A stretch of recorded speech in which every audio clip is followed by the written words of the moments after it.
Welcome all to Nagesh Karasgi orchid school. आज हम हमारी 5वीं कक्षा का हमारी रिमझिम पाठ्य पुस्तक का 10वां पाठ देखने वाले हैं, जिसका नाम है एक दिन की बादशाहत। यह नाम सुनकर आपको कुछ अंदाज़ा आ रहा है बच्चों कि इस पाठ को एक दिन की बादशाहत यह नाम क्यों दिया गया है? तो चलिए हम देखेंगे इस पाठ में। इस पाठ को पढ़ने के बाद आपको यह समझ आ जाएगा। देखिए, जिस प्रकार से आपको यदि कक्षा में मॉनिटर बना दिया जाता है, तब आपको कैसा महसूस होता है कि आप पूरा क्लास या पूरी कक्षा को आप कंट्रोल करते हैं। तब आपको बहुत अच्छा महसूस होता है, अच्छी फीलिंग आती है। तो उसी प्रकार से इस पाठ में जो बच्चे दिखाए गए हैं, आरिफ और सलीम नाम के जो 2 बच्चे हैं इस पाठ में, उन्हें बड़ों के जैसा बर्ताव करना है, बड़ों के जैसा रहना है। जिस प्रकार से बड़े हम बच्चों को आप बच्चों को हमेशा समझाते रहते हैं, सूचना देते रहते हैं या फिर रोकते हैं, तो यह जो पाबंदी होती है, इस पाबंदी से ये जो 2 बच्चे हैं वो बहुत ही परेशान हो चुके हैं और वह इसके लिए यह करते हैं कि एक योजना बनाते हैं कि एक दिन यह खुद बड़ों के जैसा बर्ताव करेंगे, यानी कि घर के बड़े बनेंगे और सब बड़े जो है वह उन्हें यह छोटे बनाएंगे।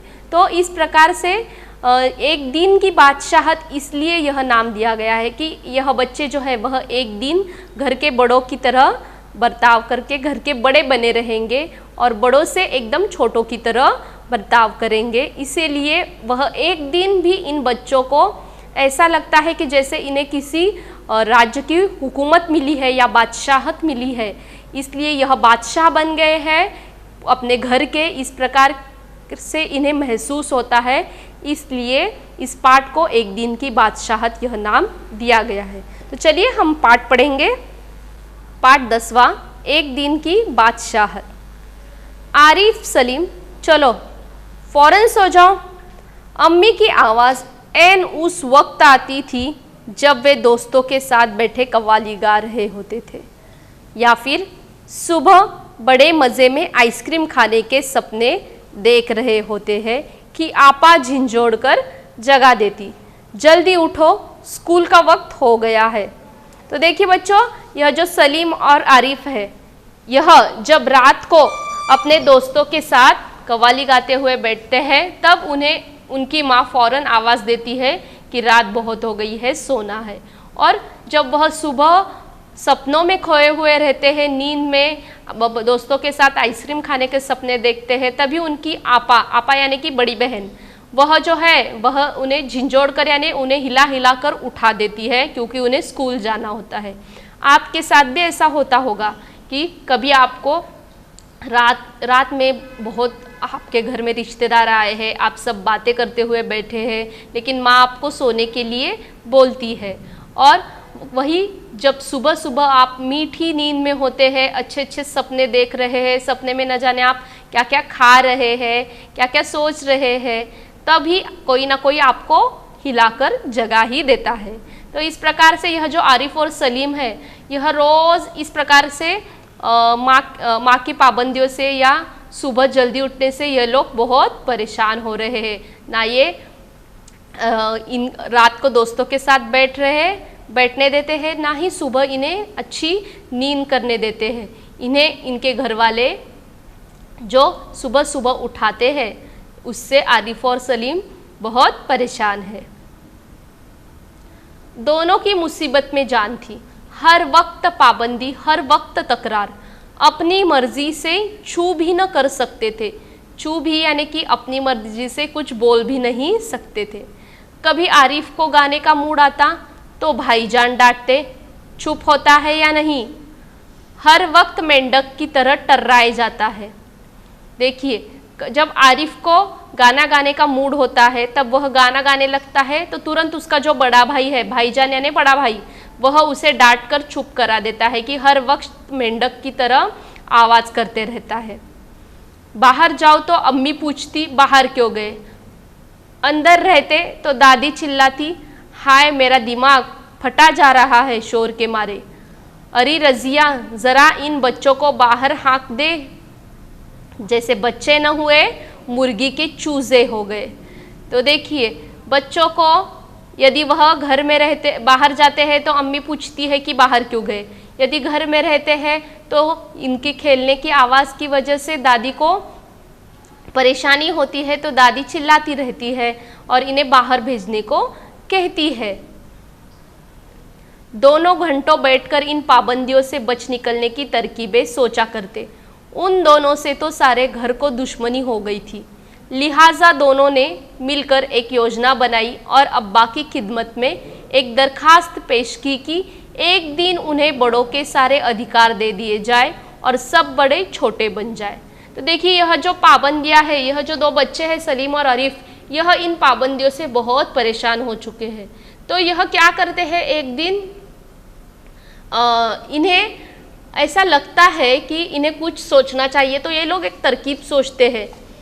जैसे कि सारे घर वालों से इन्हें बहुत दुश्मनी है, यह सोचकर वह एक योजना बनाते हैं और अपने अब्बा को, अब्बा यानी के पिताजी, तो यह अपने अब्बा को एक वह योजना सुनाते हैं। तो क्या योजना बनाई थी इन दोनों ने, तो इन दोनों ने यह योजना बनाई थी एक दिन घर के जो बड़े हैं वह सारे छोटे हो जाएंगे और यानी कि छोटों की तरह बर्ताव करेंगे, और यह जो छोटे हैं दोनों, यह घर के बड़ों की तरह बर्ताव करेंगे, सारे बड़ों के अधिकार इन्हें दे दिए जाएंगे। तो एक दिन इन्हें ऐसा करना है, यह योजना यह अपने पिताजी को सुनाते हैं। कोई ज़रूरत नहीं है उधम मचाने की, अम्मी ने अपनी आदत के अनुसार डांट पिलाई। यानी कि अम्मी यानी कि माता जी, तो यह अपने पिताजी को सुना ही रहे थे अपनी योजना, तभी इनकी माँ हमेशा की तरह, माँ की आदत होती है डांटने की हमेशा, तो उसकी आदत के अनुसार उसने इन्हें डांट लगाई। लेकिन अब्बा जाने किस मूड में थे कि न सिर्फ मान गए बल्कि यह इकरार भी कर बैठे कि कल दोनों को हर किस्म में अधिकार मिल जाएंगे। तो इनके जो पिताजी थे वह अच्छे मूड में थे, इसलिए इनकी योजना जो है वह उनके पिताजी को अच्छी लगी और उन्होंने तुरंत हाँ कर दी और दूसरे दिन ही इन्हें सारे अधिकार मिल जाएंगे, ऐसी भी इन्हें किस्म के अधिकार इन्हें ऐसी कबूली दे दी। यानी कि उन्होंने तय किया कि कल का जो दिन है वह पूरा दिन ये बच्चे घर के बड़ों की तरह रहेंगे, सारे बड़ों के अधिकार इन्हें मिल जाएंगे। अभी सुबह होने में कई घंटे थे कि आरिफ ने अम्मी को झिंझोट डाला, अम्मी जल्दी उठिए, नाश्ता तैयार कीजिए। अभी सुबह नहीं हुई थी, लेकिन फिर भी जिस तरह से अम्मी और आपा आरिफ और सलीम को सुबह सुबह उठाते थे जल्दी, तो वह बदला लेने के लिए आरिफ और सलीम अपनी अम्मी को सुबह सुबह ही, अभी सुबह पूरी तरह से भी नहीं हुई थी कि इन्हें जल्दी ही उठा देते हैं और नाश्ता तैयार करने का हुक्म देते हैं। अम्मी ने चाहा एक झापड़ रसीद करके सो रहे, मगर याद आया कि आज तो उनके सारे अधिकार छिन जा चुके हैं। तो जब आरिफ और सलीम अम्मी को उठाते हैं हिला हिला कर, तब अम्मी को बहुत गुस्सा आता है और ऐसा लगता है कि इनको एक एक झापड़ देकर फिर से सो जाए। लेकिन फिर याद आता है अम्मी को कि आज इन्हें बड़ों के सारे अधिकार दिए जा चुके हैं, तो आज उनके पास इन्हें ना ही डांटने का अधिकार है और ना ही इन्हें मारने का अधिकार है। फिर दादी ने सुबह की नमाज पढ़ने के बाद दवाई खाना और बादाम का हरीरा पीना शुरू किया। तो आरिफ ने उन्हें रोका, तौबा है दादी, कितना हरीरा पिएंगी आप, पेट फट जाएगा। और दादी ने हाथ उठाया मारने के लिए। तो देखिए इन बच्चों का, आज बच्चों का दिन था, तो आज वो बड़ों की तरह बर्ताव कर रहे थे। फिर सुबह सुबह जब दादी नमाज पढ़ने के बाद अपनी दवाइयाँ और बादाम का हरीरा पीना शुरू कर देती है, तो यह देखकर आरिफ उन्हें रोकता है और उन्हें टोकता है। तो दादी को गुस्सा आ जाता है और दादी उसे मारने के लिए हाथ उठाती है। नाश्ता मेज़ पर आया तो आरिफ ने खान सामा से कहा, अंडे और मक्खन वगैरह हमारे सामने रखो, दलिया और दूध बिस्किट इन सबको दे दो। यानी कि आज वो घर के बड़े थे, तो बड़ों का नाश्ता अलग होता था और छोटों का नाश्ता अलग होता था। तो जब मेज़ यानी कि नाश्ते का जो टेबल होता है उसे मेज़ कहा जाता है, नाश्ता मेज़ पर आया तो आरिफ ने खानसामा को बताया। खानसामा यानी कि खाना बनाने वाला, उसे खानसामा कहा जाता है। तो उन्होंने जो अच्छा नाश्ता था, अंडे मक्खन जो बड़े खाते थे, वह खुद के सामने मंगाया, और जो बच्चों को दिया जाता था दलिया दूध बिस्किट, वह आज आरिफ और सलीम ने बड़ों को यानी कि जो आज घर के छोटे बने थे उन्हें दे दिया। आपा ने कहर भरी नज़रों से उन्हें घूरा, मगर बेबस थी, क्योंकि रोज़ की तरह आज वह तरमाल अपने लिए नहीं रख सकती थी। यानी कि आपा यानी बड़ी बहन, तो उनकी जो बड़ी बहन है वह इन्हें बहुत ही गुस्से भरी नज़रों से देख रही थी कि उन्हें आज छोटों का नाश्ता इनकी वजह से करना पड़ रहा था, लेकिन वह इन्हें ना ही डांट सकती थी ना ही मार सकती थी, क्योंकि आज वह घर में छोटी थी। सब खाने बैठे तो सलीम ने अम्मी को टोका, अम्मी ज़रा अपने दांत देखिए, पान खाने से कितने गंदे हो रहे हैं। मैं तो दांत मान चुकी हूँ, अम्मी ने टालना चाहा। नहीं, चलिए उठिए। अम्मी निवाला तोड़ चुकी थी, मगर सलीम ने ज़बरदस्ती कंधा पकड़कर उन्हें उठा दिया। अम्मी को गुसल खाने में जाते देखकर सब हंस पड़े, जैसे रोज़ सलीम को ज़बरदस्ती भगा के हंसते थे। यानी कि इन बच्चों के साथ रोज़ जो होता था, आज ये सब वो अपने बड़ों के साथ कर रहे थे। जब वह नाश्ता करने बैठे तो अम्मी को उसने ज़बरदस्ती उठाया, जिस प्रकार से अम्मी रोज़ उसे उठाती थी, और अम्मी को गुसल खाने में फिर से दांत मांजने के लिए भेज दिया। गुसल खाना यानी कि दांत घिसने की जगह, यानी कि बाथरूम। और रोज़ जब सलीम जाता था तब सब जिस प्रकार से हंसते थे, आज अम्मी के ऊपर भी सब उसी प्रकार से हंस रहे थे। फिर वह अब्बा की तरफ मुड़ा, ज़रा अब्बा की गत देखिए, बाल बड़े हुए, शेव नहीं की, कल कपड़े पहने थे और आज इतने मैले कर डाले। आखिर अब्बा के लिए कितने कपड़े बनाए जाएंगे। यानी कि जिस प्रकार से अब्बा भी उन्हें डांटते थे, उस तरह से आज बच्चे अब्बा को डांट रहे हैं। यह सुनकर अब्बा का हंसते हंसते बुरा हाल हो गया। आज यह दोनों कैसे सही नकल उतार रहे थे सबकी, मगर फिर अपने कपड़े देखकर वह सचमुच शर्मिंदा हो गए। फिर जिस प्रकार से बच्चों ने अब्बा को डांटा, लेकिन वह सुनकर अब्बा को बहुत हंसी आई, क्योंकि अब्बा देख रहे थे कि बच्चे इन बड़ों की नकल हूबहू निकाल रहे थे। थोड़ी देर बाद जब अब्बा अपने दोस्तों के बीच बैठे अपनी नई गज़ल लहक लहक कर सुना रहे थे, तो आरिफ फिर चिल्लाने लगा, बस कीजिए अब्बा, फ़ौरन ऑफिस जाइए, 10 बज गए हैं।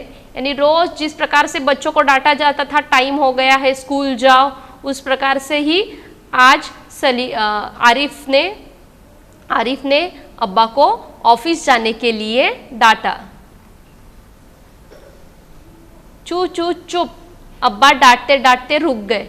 बेबसी से गज़ल की अधूरी पंक्ति दांतों में दबाए पाँव पटकते आरिफ के साथ हो लिए।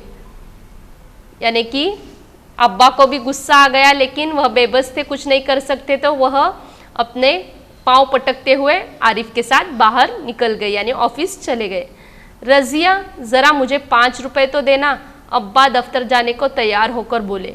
5 रुपए का क्या होगा, कार में पेट्रोल तो है। आरिफ ने तुनक कर अब्बा जान की नकल उतारी, जैसे अब्बा कहते हैं कि कन्नी का क्या करोगे, जेब खर्च तो ले चुके। यानी रोज़ जिस प्रकार से बच्चे अब्बा से पैसे मांगते थे, वैसे आज अब्बा ने रज़िया से यानी कि बच्चों की अम्मी से पैसे मांगे, तब आरिफ ने भी उन्हें उस प्रकार से ही डांटा। थोड़ी देर बाद खानसामा आया। बेगम साहब, आज क्या पकेगा? आलू, गोश्त, कबाब, मिर्चों का सालन। अम्मी ने अपनी आदत के अनुसार कहना शुरू कर दिया। खानसामा यानी खाना बनाने वाला आके पूछता है कि आज खाने में क्या क्या बनेगा, तो रोज़ की तरह अम्मी ने बता दिया कि क्या बनाना है। नहीं, आज ये चीज़ें नहीं पकेगी। सलीम ने किताब रखकर अम्मी की नकल उतारी। आज गुलाब जामुन, गाजर का हलवा और मीठे चावल पकाओ। लेकिन मिठाइयों से रोटी कैसे खाई जाएगी? अम्मी किसी तरह सब्र न कर सकी।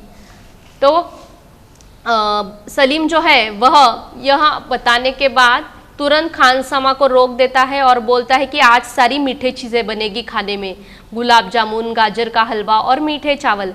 इस प्रकार से वह खानसामा को बताता है कि आज सब मीठा बनेगा। लेकिन फिर अम्मी खुद को रोक नहीं पाती है और वह पूछती है कि मिठाइयों के साथ तुम रोटी किस प्रकार खाओगे? तब यह बच्चे बोलते हैं जैसे हम रोज सिर्फ मिर्चों के सालन से खाते हैं। दोनों ने एक साथ कहा, यानी कि दोनों बच्चे बोलते हैं जिस प्रकार रोज हम तीखी सब्जी, तीखी मिर्च के साथ, सालन के साथ खाते हैं, उसी प्रकार से आज आपको मीठे के साथ खाना पड़ेगा। दूसरी तरफ दादी किसी से तू तू मैं किए जा रही थी। ओफो दादी तो शोर के मारे दिमाग पगलाए दे रही है। आरिफ ने दादी की तरह दोनों हाथों में सिर थामकर कहा। इतना सुनते ही दादी ने चीखना चिल्लाना शुरू कर दिया कि आज ये लड़के मेरे पीछे पंजे झाड़ के पड़ गए हैं। मगर अब्बा के समझाने पर खून का घूंट पीकर रह गई। यानी कि बच्चे फिर दादी के पीछे, दादी किसी से तू मैं यानी किसी से झगड़ा कर रही थी, तो वह आवाज़ सुनकर जिस प्रकार से दादी बच्चों को डांटती है उनके आवाज़ पर, उसी तरह से बच्चों ने भी दादी को डांटा। तो दादी सहन नहीं कर पाई और ज़ोर ज़ोर से चिल्लाना शुरू कर दिया। लेकिन अब्बा उन्हें समझाते हैं, तब जाकर दादी शांत हो जाती है। कॉलेज का वक्त हो गया तो भाईजान अपनी सफ़ेद कमीज़ और आरिफ सलीम से बचाते दालान में आए। अम्मी शाम को मैं देर से आऊँगा, दोस्तों के साथ फिल्म देखने जाना है। यानी कि इनका जो बड़ा भाई है वह कॉलेज जा रहा है और वह अपनी बचते बचाते इन दोनों से अपनी सफ़ेद कमीज़ पहनते हुए अम्मी को बोल के जाते हैं कि वह देर से आएंगे, फिल्म देखने जा रहे हैं। लेकिन फिर भी बच्चे यह बात सुन लेते हैं और सुनकर वह बड़ों की तरह ही डांटते हैं। खबरदार, आरिफ ने आंखें निकालकर उन्हें धमकाया। कोई ज़रूरत नहीं फिल्म देखने की, इम्तिहान करीब है और हर वक्त सैर सपाटों में गुम रहते हैं आप। देखिए जिस प्रकार से भाईजान उन्हें डांटते हैं उसी प्रकार से बच्चों ने भी भाईजान को डांटा है। यहाँ पर पहले तो भाईजान एक करारा हाथ मारने लपके, फिर कुछ सोचकर मुस्कुरा पड़े। फिर देखिए जिस प्रकार से हमेशा भाईजान उन्हें डांटते और मारते रहते थे, तो आज यह बच्चे उन्हें इस प्रकार डांटते हैं। लेकिन वह सुनकर भाईजान भी उन्हें मारने को जाते हैं, लेकिन वह मारते नहीं। फिर वह सोचते हैं कि आज तो ये बड़े हैं ना, इसलिए बड़ों की तरह बर्ताव कर रहे हैं और मुस्कुराते हैं। लेकिन हुजूर आली दोस्तों के साथ खाकसार फिल्म देखने की बात पक्की कर चुके हैं, इसलिए इजाज़त देने की मेहरबानी की जाए, उन्होंने हाथ जोड़ के कहा। यहाँ पर एकदम मजाकिया मूड में भाईजान इन बच्चों से इजाज़त मांगते हैं फिल्म देखने की। बना करे, बस मैंने एक बार कह दिया, उसने लापरवाही से कहा और सोफे पर दराज होकर अखबार देखने लगा। लेकिन भाईजान के इतना कहने पर भी बच्चे तैयार नहीं होते, क्योंकि उनके साथ भी हमेशा ऐसा ही होता था। वह कितनी भी जिद कर ले, ना आपा सुनती थी ना भाईजान सुनते थे। भाईजान और आपा का कहा ही इन बच्चों को मानना पड़ता था। यहाँ पर उर्दू भाषा का भी बहुत ही प्रयोग किया गया है। जिस प्रकार से आपको यह शब्द समझ में जल्दी नहीं आएंगे। और इतना कहकर ये जो दो बच्चे हैं वह सोफे के ऊपर पेपर पढ़ने, अखबार देखते हुए बैठ जाते हैं। उसी वक्त आपा भी अपने कमरे से निकली। एक निहायत भारी साड़ी में लचकती लटकती बड़े ठाठ से कॉलेज जा रही थी। उसी वक्त क्या होता है कि आपा जो है वह एकदम अच्छी भारी साड़ी पहनकर कॉलेज जाने के लिए तैयार हो जाती है और कमरे से बाहर आती है। आप सलीम ने बड़े गौर से आपा का मुआयना किया। इतनी भारी साड़ी क्यों पहनी? शाम तक गारत हो आएगी, इस साड़ी को बदल कर जाइए। आज वह सफ़ेद वॉयल की साड़ी पहनना।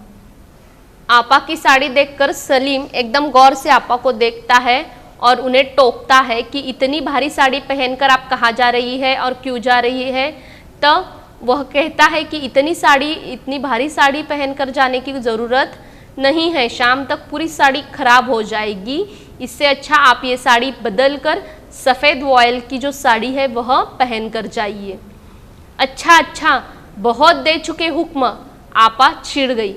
तो आपा चिढ़ कर इन्हें बोलती है कि बहुत हुक्म दे चुके तुम लोग, हमारे कॉलेज में आज फंक्शन है। उन्होंने साड़ी की शिकने दुरुस्त की, यानी कि आपा जो है वह बताती है कि आज मेरे कॉलेज में फंक्शन है, इसलिए मैं अच्छी साड़ी पहनकर जा रही हूँ। हुआ करे मैं क्या कर रहा हूँ, सुना नहीं? अपनी इतनी अच्छी नकल देखकर आप शर्मिंदा हो गई। बिल्कुल इसी तरह तो वह आरिफ और सलीम से उनकी मनपसंद कमीज़ उतरवाकर निहायत बेकार कपड़े पहनने का हुक्म लगाया करती है। तो देखिए बच्चों कि जिस प्रकार से जब ये बच्चे अच्छे कपड़े पहनकर कहीं बाहर जाते होते थे या फिर कहीं पर इन्हें जाना होता था, तब ये बच्चे अपनी मनपसंदीदा कमीज़ पहनते थे। तो उस समय आपा क्या करती थी, तो इनसे वह कमीज़ उतरवा कर उन्हें निहायत ही बेकार, यानी कि एकदम खराब कपड़े पहनने का हुक्म उन्हें देती थी और बच्चों को सुनना भी पड़ता था। तो बच्चों को भी बहुत दुख लगता था कि उन्हें एकदम बेकार कपड़े पहनकर बाहर जाना पड़ रहा है।